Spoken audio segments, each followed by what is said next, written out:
देखिए बेटा, हमारा टॉपिक चल रहा था सरयू गद्य खंड का अध्याय 15 भारतीय संस्कृति। हमने आपको भारतीय संस्कृति का जो है संस्कृति शब्द का अर्थ समझाया, कल्चर एग्रीकल्चर में जो धातुएं हैं उनको समझाया। उसके अलावा हमने भारतीय संस्कृति में विभिन्न प्रकार के जो शब्द हैं, जैसे गो से संबंधित शब्द हैं, गोधुली बेला, गोधूम, गौमुखी, इस प्रकार के जो शब्द हैं उनके बारे में समझाया। अब हम भारतीय संस्कृति के अंगों के बारे में, उसके बाद भारतीय संस्कृति के अंगों के बारे में हम समझा रहे हैं। पहला जो अंग था आध्यात्मिकता, उस आध्यात्मिकता को हमने समझा। दूसरा अंग है समन्वय बुद्धि। समन्वय बुद्धि, समन्वय का मतलब क्या होता है? समन्वय का मतलब होता है मेल। भारतीय संस्कृति में विभिन्न विरोधी चीज़ों के बीच में मेल करने की कोशिश की है यहाँ के विचारकों ने, यहाँ के विद्वानों ने। यहाँ जो है तुलसीदास जी ने भी समन्वय की कोशिश की है। उन्होंने रामचरितमानस में श्री राम के मुख से कहलवाया है कि शिव द्रोही ममदास कहावा, सो नर मोही सपने हुने भावा।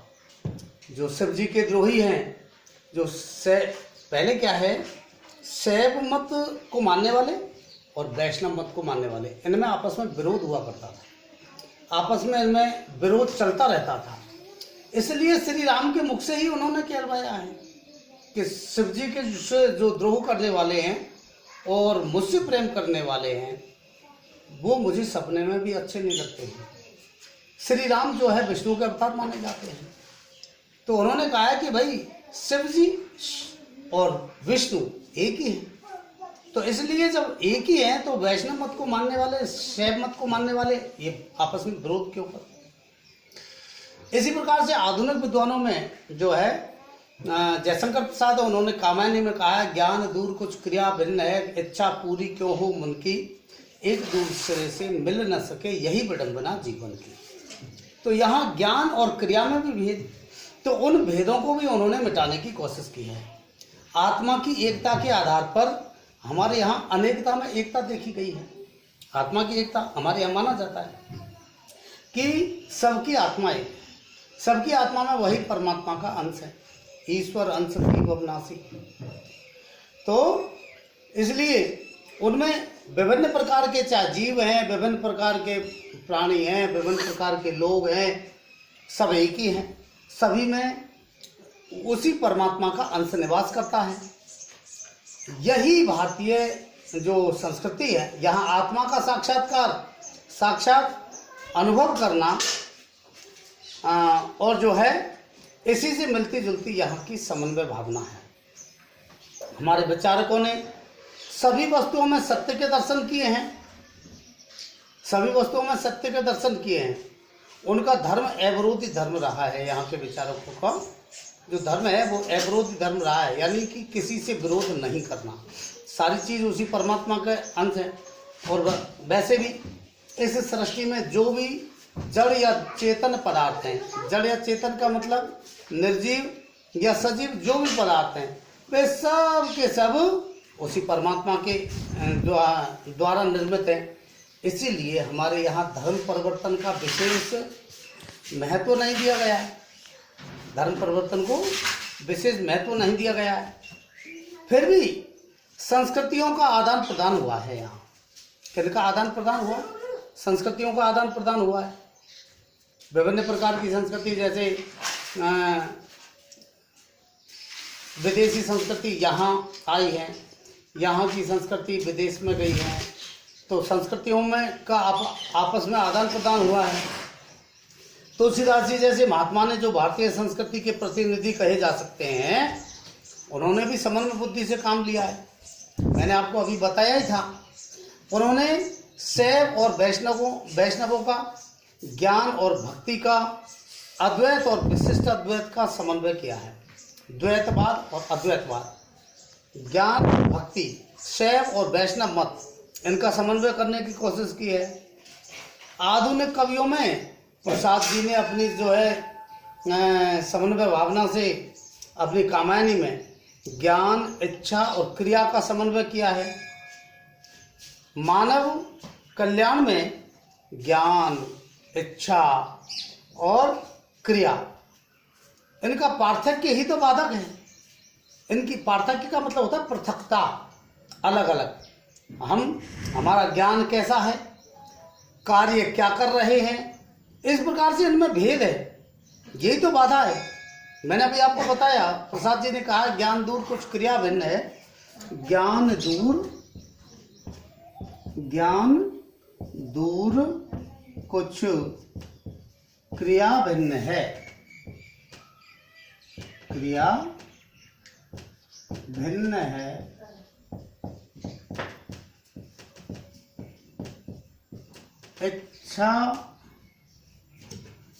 इच्छा पूरी क्यों हो मन की, इच्छा पूरी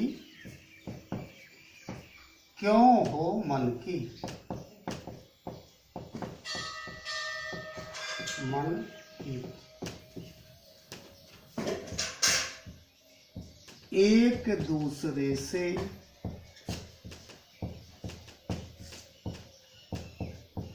मिल न सके, यही विडंबना जीवन की,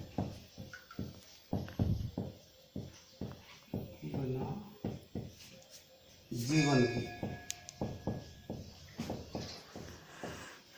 ये बात जो है जयशंकर प्रसाद ने कही है। तो ज्ञान अलग है, क्रिया अलग है, फिर भला मन की इच्छा कैसे पूरी हो जाएंगी?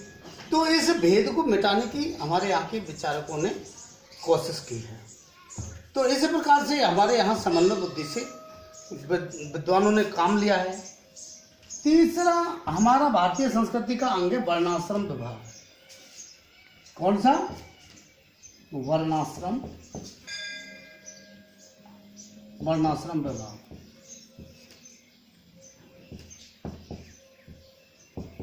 वर्णाश्रम विभाग। अब वर्णाश्रम विभाग की स्थिति क्या है? हमारे यहाँ आज जैसे विभिन्न प्रकार की जातियां बन रही हैं, उसी तरीके से पहले वर्ण व्यवस्था थी। कौन सी व्यवस्था? वर्ण व्यवस्था। 4 वर्ण माने जाते थे, ब्राह्मण, क्षत्रिय, वैश्य और शूद्र। कौन से वर्ण माने जाते थे? ब्राह्मण, क्षत्रिय, वैश्य और शूद्र। ब्राह्मण के जो कर्तव्य थे वो ब्राह्मण के 6 कर्तव्य माने गए। यज्ञ करना, यज्ञ कराना, दान देना, दान लेना और विद्या अध्ययन जो है दान देना, दान लेना, यज्ञ करना, यज्ञ कराना, पूजा विधान करना और कराना।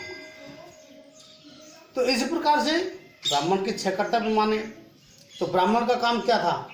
ज्ञान देना और भगवान का ध्यान करना, दान देना, दान लेना, यज्ञ करना, यज्ञ कराना। इस प्रकार से ब्राह्मण के कर्तव्य माने गए। क्षत्रिय के कर्तव्य क्या माने गए? देश की रक्षा करना, शासन व्यवस्था चलाना, ये क्षत्रिय के कर्तव्य माने गए। वैश्य के कर्तव्य क्या माना गया? वैश्य का कर्तव्य माना गया व्यापार करना। क्या माना गया? व्यापार करना। और शूद्र का काम क्या माना गया? सेवा कार्य करना। शूद्र का काम क्या माना गया? सेवा कार्य करना। तो इस प्रकार से हमारे यहाँ जो वर्ण व्यवस्था है, वो वर्ण व्यवस्था में कार्य विभाजन कर दिया गया है। हमारी संस्कृति में कार्य विभाजन को बड़ा महत्व दिया गया है। समाज को भी उन्हीं 4 भागों में बांटा गया है और मानव जीवन को भी 4 भागों में बांटा गया है। मानव जीवन को 4 भागों में कैसे बांटा गया है वो भी मैं आपको समझा देता हूँ। 4 आश्रम है। कौन से आश्रम? ब्रह्मचर्य आश्रम, गृहस्थाश्रम, वानप्रस्थाश्रम और संन्यास आश्रम। 4 आश्रम। ब्रह्मचर्य आश्रम में जो है ब्रह्मचर्य का पालन करना और विद्याध्ययन करना। गृहस्थ आश्रम में गृहस्थ धन भोगना और वानप्रस्थाश्रम में जो है संतान के ऊपर कुछ अपने कार्य का बोझा दे देना और अपने गृहस्थ से थोड़ी मुक्ति। और संन्यास आश्रम में पूर्णतः संन्यास। इस प्रकार से जो है मानव जीवन भी बटा हुआ है। सामाजिक विभाजन बढ़ते बढ़ते और संकुचित हो गया और अपरिवर्तनीय बन गए। इनमें और जो है और संकुचितता आ गई, जातियों में बट गए। अपरिवर्तनीय बनने में भी इतनी हानि नहीं थी। अगर अपरिवर्तनीय बन जाता तब भी कोई हानि नहीं थी। यदि सबका महत्व सिद्धांत और व्यवहार दोनों में एक सा मान लिया गया होता, तो सिद्धांत जैसे हैं ऐसा व्यवहार किया जाए, ऐसा अगर मान लिया होता तो ये वर्ण व्यवस्था भी जो है अपरिवर्तनीय बन जाती, मानव जीवन अपरिवर्तनीय बन जाता, कोई दिक्कत नहीं थी। कुछ लोगों ने श्रेष्ठता का अधिकार कर लिया और जो पंडित है समदर्शन की बात भूल गए। कुछ लोग ऐसा समझ गए कि हम ही श्रेष्ठ हैं, पंडित है समदर्शी ने। तो इसका मतलब क्या होता है? पंडित है समदर्शी ने, इसका मतलब क्या होता? पंडित लोग, पंडित का अर्थ होता विद्वान व्यक्ति। पंडित का मतलब क्या होता? विद्वान व्यक्ति। और पहले क्या है, ये ब्राह्मण जो थे ये शिक्षा का काम करते थे, तो ये विद्वान समझे जाते थे। तो पंडित समदर्शी होते हैं, यानी सबको समान दृष्टि से देखने वाले। इस बात को तो भूल ही गए, इस बात को सारे लोग भूल गए। तो पंडित समदर्शी की बात को भूल गए। कुछ लोगों ने हमारे सभी विचारकों और सुधारकों ने इनके विरुद्ध आवाज उठाई और उन सब में जोरदार आवाज रही कौन की? भगवान गौतम बुद्ध की, संत कबीर की और महात्मा गांधी की। पुरुष सूक्त ने तो चारों वर्णों को एक ही विराट शरीर का अंग बना दिया गया है, एक ही विराट शरीर का अंग बना दिया गया है। माना ब्राह्मणों वश्य मुखासीत बाहु राजन्य कृत। उन्होंने तो इस प्रकार से पुरुष सूक्त में कहा है, ब्राह्मणों वश्य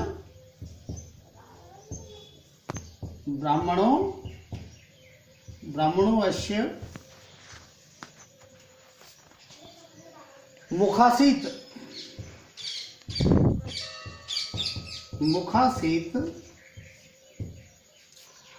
बाहु राजन्य करता है, बाहु राजन्य करता है।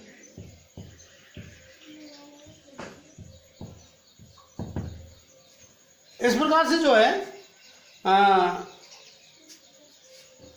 ऐसा माना गया है, एक ही सभी वर्णों को एक ही शरीर का अंग माना गया है। जैसे एक बात बताइए आप, हमारा ये शरीर है, इस शरीर में हमारे कौन से अंग को हम कम महत्वपूर्ण मानते? हमारा मुख भी महत्वपूर्ण है, हमारा हाथ भी महत्वपूर्ण है, हमारे पैर भी महत्वपूर्ण है, सभी तो महत्वपूर्ण है। तो जो है पुरुष सूक्त में तो ये कहा गया है कि ब्राह्मण जो है मुख से उत्पत्ति हुई है, भगवान कहते हैं। जो क्षत्रिय है उनकी जो है बाहु भुजाओं से उत्पत्ति हुई है, जो वैश्य हैं वो उनकी पेट से उत्पत्ति हुई है, जो शूद्र हैं उनकी चरणों से उत्पत्ति हुई है। लेकिन ये सब एक ही शरीर के अंग तो हैं, है तो एक ही शरीर। तो इस प्रकार से पुरुष सूक्त में भी जो है इनको महत्व दिया गया है, लेकिन और एक ही शरीर का अंग माना गया है। तो इस प्रकार से हमारे यहाँ विभिन्नता में एकता और वर्णाश्रम विभाग की कोशिश की गई है। इसके बाद में हम आगे पढ़ेंगे आपको कल।